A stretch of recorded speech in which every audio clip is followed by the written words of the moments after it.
Hello, welcome back to my channel after a long time. जैसे कि आप लोगों से बहुत सारा रिक्वेस्ट मिला है वीडियो हिंदी में करने के लिए, तो ये जो वीडियो है ये हिंदी में ही होगा। तो जो टॉपिक है वो है फिजियोलॉजिकल चेंजेस ड्यूरिंग प्रेगनेंसी। ये बहुत ही इम्पोर्टेंट टॉपिक है क्योंकि फिजियोलॉजी जो नॉर्मल फिजियोलॉजी होता है बिफोर प्रेगनेंसी, काफी सारा चेंजेस आता है ड्यूरिंग प्रेगनेंसी में। क्यों आता है? क्योंकि नॉर्मल फिजियोलॉजी में जो है जिसका जो साइज एंड शेप है, जो जिस जिस ऑर्गन का, तो एक फीटस को एडप्ट करने के लिए ये चेंजेस बहुत नेसेसरी है and this is normal. Okay, and जो चेंजेस होता है वो सिस्टम वाइज अभी हम लोग डिस्कस करेंगे। स्टार्ट करते हैं रिप्रोडक्टिव सिस्टम से, क्योंकि मैसिव जो चेंजेस होता है वो रिप्रोडक्टिव सिस्टम में ही होता है। रिप्रोडक्टिव सिस्टम में एक आ गया एक्सटर्नल रिप्रोडक्टिव सिस्टम, अलग आ गया इंटरनल रिप्रोडक्टिव सिस्टम। अब एक्सटर्नल रिप्रोडक्टिव सिस्टम के अंदर है वाल्वा एंड वाजाइना। वाल्वा में क्या होता है? इडिमेटस, हाइपरट्रॉफिड एंड हाइपरेमिक। ओके, यहाँ पे जो सेल्स होता है उसका साइज में इंक्रीज होता है। उसका साइज इंक्रीज होने से ही वो हाइपरट्रॉफिड होता है, एनलार्ज होता है। Labia minora, labia majora is also enlarged and pigmented. Next आ गया वजाइना। वजाइनल वॉल में भी हाइपरट्रॉफिड, हाइपरप्लासिया, इडिमेटस होता है। यहाँ पे भी सेल का साइज इंक्रीज होता है, साइड बाय साइड नंबर में भी इंक्रीज होता है। एंड ये जो वजाइनल वॉल है इसमें ब्लड सर्कुलेशन ज्यादा होने के वजह से थोड़ा ब्लूइश डिस्कलरेशन दिखता है, जो कि जिसको जैक्यूमिया साइन कहा जाता है। और वैजाइनल सिक्रीशन जो इस समय मिलता है वो बहुत ही थीन एंड कार्डी व्हाइट होता है due to presence of exfoliated cells. And vaginal pH जो है वो मोर एसिटिक हो जाता है, like pH value is more acidic than normal, 3.5 to 6 के अंदर रहता है, क्योंकि यहाँ पे लैक्टोबैसिलस प्रेजेंस है। ओके, और लैक्टोबैसिलस क्या करता है? जो ग्लाइकोजन को लैक्टिक एसिड में कन्वर्ट करता है। उसके वजह से क्या होगा? पैथोजन का ग्रोथ कम हो जाएगा। तो इससे फायदा यही होगा कि इस समय chances of infection are reduced. So next come to the internal reproductive system. इसमें आ गया यूटेरस। तो पहले देखेंगे यूटेरस का शेप एंड साइज। ओके, तो जो नॉन प्रेग्नेंट स्टेट में यूटेरस का वेट होता है वो होता है 60 gram, whereas during pregnancy weight increase करके हो जाता है 900 to 1000 ग्राम। ओके, एंड जो लेंथ होता है यूटेरस का नॉन प्रेगनेंसी में, वो लेंथ आता है लाइक 7 to 7.5, जो कि प्रेगनेंसी में जो यूटेरस का लेंथ हो जाता है वो हो जाता है 36 सेंटीमीटर। ओके, एंड मैं जो ये वेट एंड लेंथ के बारे में बोल रही हूँ वो एग्जैक्टली ये जो प्रेगनेंसी के दौरान जो मैंने ये बताया 36 सेंटीमीटर एंड 1000 ग्राम, ये एकदम टर्म में होता है, क्योंकि वो जो 9 मंथ 7 डेज तक मीन्स 40 वीक्स तक जो प्रेगनेंसी कंटिन्यू होता है उसमें धीरे धीरे करके लेंथ एंड वेट इंक्रीज होते जाता है। We know that uterus is a pelvic organ. So at 12 weeks, uterus came out from the pelvic organ. So we can feel the innermost layer of the uterus is known as endometrium, right? But during pregnancy, this is known as decidua. That means endometrium is known as decidua during pregnancy. In its marks, it is more softer than previous, and during its first trimester it is elongate in length 3 times more from its previous length. And here the presence of some circulatory muscle जो कि यहाँ पे sphincter का काम करता है, so that ये help करता है फीटस को यूटेरस के अंदर ही रहने के लिए।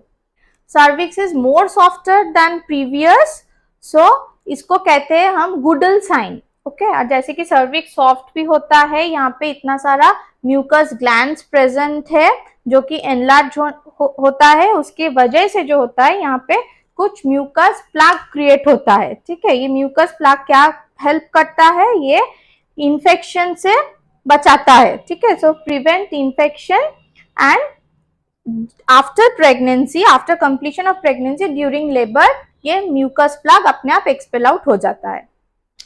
फैलोपियन ट्यूब में भी हाइपरट्रॉफी होता है एंड जैसे कि ये यूटेरस भी बहुत एनलार्ज्ड हो गया फीटस, ग्रोइंग फीटस के वजह से, so fallopian tubes are becomes congested. And in ovary the corpus luteum, उसका size and function both are increased as early as 8 weeks of gestation and इस समय में जो ovarian cycle as well as the uterine cycle of normal menstruation are remain suspended. Now coming to the breast, changes in the breast are markedly evident in primigravida mother and the enlarged breasts are present during pregnancy due to hypertrophy, okay, and due to hypertrophy in the cells. So mother are complaining like pain in the axilla due to enlargement of the axillary tail. Nipples are become larger, erectile and deeply pigmented.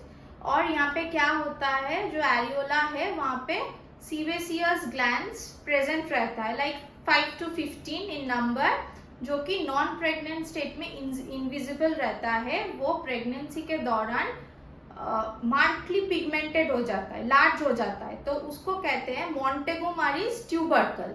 तो इसमें से जो secretion आता है वो breast को moist रखता है एंड जो एरियोला है वो तो पिगमेंटेड होता ही है and during from the second trimester areola का आउटर पोर्शन में भी थोड़ा means light pigmented and irregular थोड़ा डार्किश कलर प्रेजेंट होता है, उसको सेकेंडरी एरियोला कहते हैं। From the 12 weeks onwards secretion in the breast are present and it is quite sticky and known as colostrum and from the 16 weeks secretions are become thick and yellowish in color. Next is cardiovascular system. यहाँ पे जो है blood volume gradually 40 to 50% increase करता है। तो 40 to 50% blood volume increase करने से जो होता है, the concentration of red blood cell and haemoglobin वो डिक्रीज हो जाता है। Cardiac output is also increase by 40% during pregnancy और ये ग्रेजुअली इंक्रीज होना स्टार्ट करता है 5th वीक ऑफ जेस्टेशन से एंड इसका जो पीक लेवल है वो 30 to 34th week of gestation में जाके पीक होता है and after delivery of the foetus ये और भी थोड़ा इंक्रीज होता जाता है ज़्यादा, क्योंकि अब तक जो ग्रेविड यूटेरस था वो इंफीरियर वेना केवा में कुछ प्रेशर डाल के रहा था। अभी आफ्टर डिलीवरी वो जो इंफीरियर वेना केवल जो ऑब्स्ट्रक्शन था वो रिलीव हो गया, तो उसकी वजह से वो अचानक से और भी ज़्यादा इंक्रीज हो जाता है। सो 1 hour आफ्टर डिलीवरी वो फिर से प्री लेबर में जो वैल्यू था उसमें आ जाता है एंड बिफोर प्रेगनेंसी में जो था वो लेवल पहुंचने में वहाँ पे 4 weeks टाइम लगता है। ब्लड प्रेशर में कोई चेंजेस होता नहीं है। In later months of the pregnancy gravid uterus का जो प्रेशर है on the common iliac veins, उसकी वजह से फीमोरल वेनस प्रेशर इंक्रीज हो जाता है। WBC is increased during pregnancy. Clotting factors, there are several essential clotting factors that are increased during pregnancy. And in the heart, जैसे कि gravid uterus का size enlarge होते जाता है तो वो डायाफ्राम में प्रेशर क्रिएट करता है, सो इसके वजह से हार्ट थोड़ा अपलिफ्ट हो जाता है and slightly shifted to the left. Now coming to the respiratory system, तो जैसे कि पहले भी मैंने कहा कि later months in the pregnancy gravid uterus के वजह से डायफ्राम एलिवेशन होता है, तो उसके वजह से जो लंग कैपेसिटी है वो 5% तक रिड्यूस हो जाता है।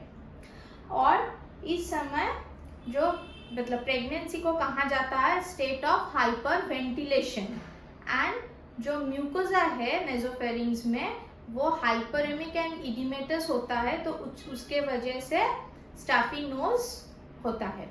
नेक्स्ट यूरिनरी सिस्टम, यहाँ पे किडनी जो कि इन लेंथ 1 सेंटीमीटर तक इंक्रीज होता है, and renal plasma flow is also increased by 50 to 75%, and GFR is also increased by 50%. Ureters becomes atonic due to high progesterone level and it becomes dilated. Bladder में increased frequency of micturition, क्योंकि between 6 to 8 weeks means in the early pregnancy, क्योंकि जो gravid uterus है वो bladder में pressure create कर रहा है। एंड 12 वीक्स में जैसे कि हमने पहले भी देखा कि on the 12th week uterus pelvic organ के बाहर आता है, तो उस समय में ये जो इंक्रीज फ्रीक्वेंसी ऑफ मिक्चुरेशन था ये सबसाइड्स हो जाता है। And in the later half of pregnancy there is presence of stress incontinence, as कि जो यूरेथ्रल स्फिंक्टर मसल्स है उसके वीकनेस के वजह से। Now come to the gastrointestinal system. यहाँ पे due to increased level of HCG, यहाँ पे mother nausea vomiting face करता है in first trimester of pregnancy, and oral cavity में भी ज़्यादा salivation आता है, and जो gums है वो gums are more soft and spongy, तो कभी कभी gums touch करने से भी bleed आता है, bleeding होता है। Due to high progesterone level, the gastric motility and the muscle tone of the entire GI tract are diminished. Production of gastrin hormone in the stomach is increased, so as a result stomach volume increased हो जाता है, and जो pH level है stomach का वो decrease हो जाता है। Cardiac sphincter is relaxed and regurgitation of the acid gastric content into the esophagus may lead to heartburn. And as I told before ki there is atonicity in the entire GI tract, so due to atonicity of the GI tract there is constipation. In gallbladder marked atonicity is noticed, and due to this the emptying time of the gallbladder is become slowed, so for this the bile status remain in the gallbladder and it leads to formation of gallstone. And in liver there is no marked morphological changes occurred, but only there is decreased in albumin and globulin ratio. Next is some metabolic changes occurs during pregnancy. So first is weight gain. The average weight gain in pregnancy is 11 kg, which is varies between 10 to 12, and in 11 kg the 6 kg from mother weight and 5 kg from fetus, placenta and amniotic fluids. Okay, and the weight gain is occurred total 11 kg, and it is divided like this कि जो first trimester है तब 1 kg and second trimester 5 kg, third trimester 5 kg. ठीक है ये। और एक चीज ध्यान रखना है कि रैपिड वेट गेन और slow weight gain is important क्यों है? क्योंकि अगर रैपिड वेट गेन समझ लो अगर 0.5 kg पर वीक इंक्रीज हो रहा है और 2 kg in a month increase हो गया, तो this is the early manifestations of preeclampsia. तो इसके लिए और भी जानकारी चाहिए, ठीक है, और भी थोड़ा एग्जामिनेशन करना पड़ेगा। और अगर वेट गेन कम हो रहा है, नहीं हो रहा है, तो it is a sign of, वो भी चेक करना है कि there may be possible signs of intrauterine growth retardation और intrauterine death of the fetus भी हो सकता है। Pregnancy is a state of hypervolemia, यहाँ पे वाटर रिटेंशन का ज़्यादा चांसेस है, so secondary to retention of sodium and potassium and it leads to pitting edema on the ankles. There is a positive nitrogen balance maintained throughout the pregnancy. Now the carbohydrate metabolism, pregnancy in itself known as a diabetogenic state, and यहाँ पे plasma insulin level increase हो जाता है and जो mother से fetus को जो glucose चाहिए उसका demand भी high रहता है, and pregnancy is also known as कि in fasting it is hypoglycemia and postprandial it is known as hyperglycemia. In fat metabolism during pregnancy an average of 3 to 4 kg of fat is stored during pregnancy in abdominal wall, breast, hips and in thighs. And plasma lipids and lipoproteins increases in the latter half of pregnancy due to increased estrogen, progesterone and HPL. HPL means human placental lactogen. Lipid metabolism, HDL level 15% तक increase होता है and LDL is utilized in the placental steroidal synthesis. Now the iron metabolism, iron is mainly absorbed in the duodenum and jejunum, and during pregnancy maximum of the iron is transported through the placenta into the fetus. So demand of iron is increased during pregnancy and it is about 900 to 1000 mg. Calcium metabolism, mother को calcium भी चाहिए होगा क्योंकि newborn जो है उसको 20 to 30 gram of calcium रहता है उसके स्केलेटन में, और ये कैल्शियम मदर से ही उसको ट्रांसफर्ड होता है। And after delivery also there is lactation period, तो उस टाइम में भी demand of calcium is also high in mother. Now the skeletal changes in the spine, उसमें थोड़ा changes होता है, जैसे कि जो ग्रेविड यूटेरस है उसको बैलेंस करने के लिए, और उसको कहते हैं लॉर्डोसिस। तो सपोज ये रहा नॉर्मल स्पाइन, तो ये हो गया लॉर्डोसिस। एंड और एक जो है जो पेल्विक बोन है उसमें जॉइंट्स में थोड़ा वेरी स्लाइट रिलैक्सेशन होता है जो कि हेल्पफुल है डिलीवरी के टाइम पे। और एक चीज जो है जैसे कि पहले भी बताया कि कैल्शियम ट्रांसफर्ड होता है फ्रॉम मदर से फीटस को, तो कैल्शियम डेफिसिट रहता है तो ऑब्वियसली यहाँ पे एक रिस्क बना रहता है चोट लगने से, मतलब कुछ इंजुरी होने का या ऑस्टियोपोरोसिस का। So the last one is cutaneous changes. तो यहाँ पे बहुत सारा पिगमेंटेशन देखा जाता है, जैसे कि फेस में मान लो in the cheeks, forehead, under the eye एक मार्कली एक पैची मार्क नजर आता है जिसको प्रेगनेंसी मास्क और पोलाज्मा ग्रेविडेरम कहा जाता है। एंड ये जो ये पिगमेंटेशन है वो आफ्टर डिलीवरी अपने आप ही डिसअपियर हो जाता है।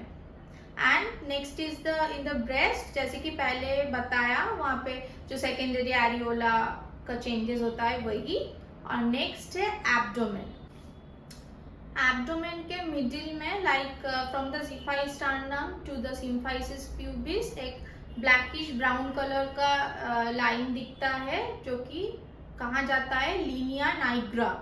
Okay, and this is because of the melanocyte stimulating hormone ये है। और एक जो है वो है स्ट्राया ग्रेविडेरम, ये भी एब्डोमेन में दिखता है जो कि स्ट्रेच मार्क्स भी कहा जाता है, व्हाइटिश और पिंकिश कलर का होता है।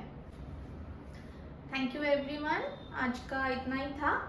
तो अगर इसमें से कहीं पे भी कोई डाउट है या और कुछ जानना है तो you are always welcome to write down in the comment section. और ये जो टॉपिक है ये इम्पॉर्टेंट है आपका थियोरी प्रैक्टिकल दोनों में ही।